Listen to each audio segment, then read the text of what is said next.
La Jeanne d'Arc de son côté a saisi samedi soir au stade Lambrakis du Port l'occasion qui lui était donnée de prendre les devants. La mission n'était pourtant pas simple face à une équipe du SDEFA qui a pris ses marques au sein de l'élite locale.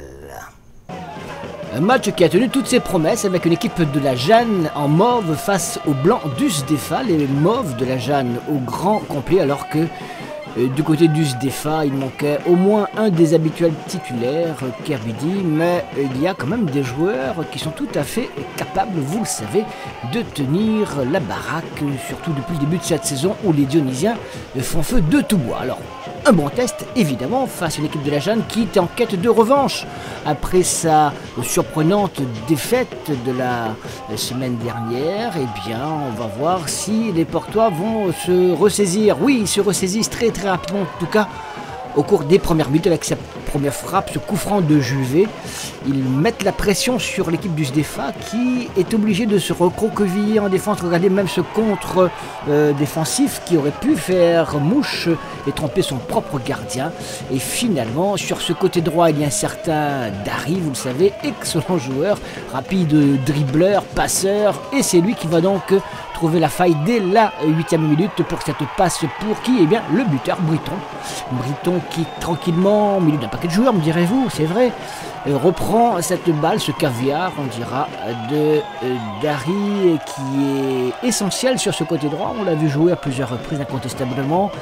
Il possède des qualités de rapidité, de dribble qui sont un régal pour ses partenaires qui n'ont plus qu'à attendre, comme là, regardez à gauche, pour pousser cette balle au fond du filet. On bouge, oui, ça vient, et dans les pieds, et boum, ça fait 1-0 à ce moment-là. Donc ça va très vite, mais comme ça ne suffit pas, allez, un petit coup par-ci, un petit coup par-là, on en remet un deuxième, allez-y. On remet un deuxième, toujours sur le même côté droit, avec cette longue passe pour le même Dari qui prend encore de vitesse la défense dionysienne. Cette fois, c'est le deuxième poteau qu'il trouve Andy Permal pour le deuxième but de la Jeanne d'Arc. Presque le même scénario, me direz-vous, que le premier but, c'est vrai, avec cette accélération foudroyante de l'ailier droit portois.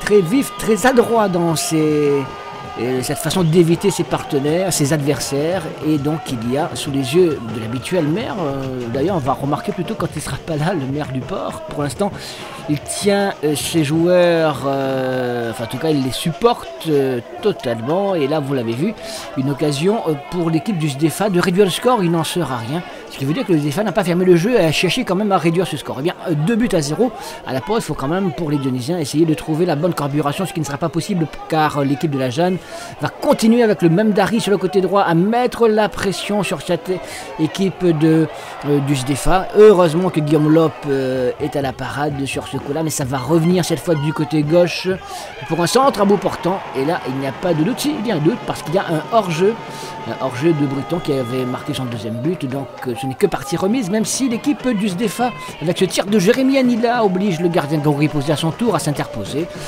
Cette réduction de score aurait pu être intéressante pour l'équipe du SDEFA au cours de dernier quart d'heure. Et bien, finalement, ce sont les Portois qui ajoutent un troisième but. 3-0 sera le score final avec cette passe pour qui? Eh bien, Mendy, le buteur de cette équipe du Port, qui ajoute une unité supplémentaire à son total déjà bien intéressant. C'était Briton cette fois qui s'est fait passeur de ce troisième but portant. 3-0, ça paraît évidemment sévère pour l'équipe du SDEFA, mais ce n'est pas non plus immérité pour cette équipe de la Jeanne qui a dominé les débats, qui a été beaucoup plus active, surtout très réaliste, vous l'avez vu. Un but de Briton, un autre de Permal et un autre de Mendy, ça fait 3-0. L'addition est relativement lourde tout de même. Regardez cette passe en retrait, l'arme fatale. Les trois buts d'ailleurs portois viennent de la droite avec un centre en retrait, enfin un centre pour des attaquants qui sont parfaitement placés, puis ce dernier là qui est arrivé à la 75e minute à la grande joie des supporters du côté gauche. Alors un score qui aurait, me direz-vous, pu être encore plus lourd. Regardez encore cette frappe qui est détournée en catastrophe par la défense dionysienne. Les Dionysiens qui, allez, se sont fait un petit peu balader quand même sur première grosse défaite, alors que pour les Portois, ben, tout va mieux, tout va bien. Une semaine tranquille au port pour le coach. Hein. Ce soir, on s'est fait bouger. Et quelque part, aujourd'hui, nous, on apprend. Devant la Saint-Pauloise, on a appris. Devant la Saint-Péroise, on a appris. Devant les sélections, pareil. Et là, ce soir, on apprend encore devant la Jeanne d'Arc. Et c'est ces matchs-là qui vont nous permettre de nous améliorer dans le futur. David, ce soir on te voit super content avec le staff. La Jeanne d'Arc monte en puissance, malgré la défaite de la Petite Île. Bah voilà, on a su répondre à l'échec qu'il y a eu à la Petite Île. C'est notre match référence, c'est mon match référence. On a fait un match de la première à la 90e minute, voire un peu plus. On a su maîtriser une bonne équipe de SDFA qui, on sait par rapport à leur jeu, si on les laisse faire ou qu'on les regarde, ça devient compliqué. Là, on a su maîtriser du match du bout en bout. Le changement tactique opéré en début de seconde période, quand tu replaces le milieu défensif en faisant rentrer Ricardo, le SDFA joue un petit peu plus haut. Oui, c'est vrai qu'ils commençaient à, je pense que à la mi-temps, ils ont dû recadrer les choses. Donc j'ai vu que dans la maîtrise du milieu de terrain, on était un peu moins efficace qu'en première mi-temps. Donc on a dû pallier avec la rentrée de Ricardo pour renforcer un peu le milieu de terrain. Mais ça ne nous a pas empêché de marquer derrière. On a un staff satisfait ce soir? Oui, tout un club satisfait. Et des supporters aussi? En tout cas, je l'espère. Moi, j'espère qu'ils ne vont pas être trop exigeants parce que c'est pas sûr qu'on gagnera tout à 3-0 à chaque fois à la maison.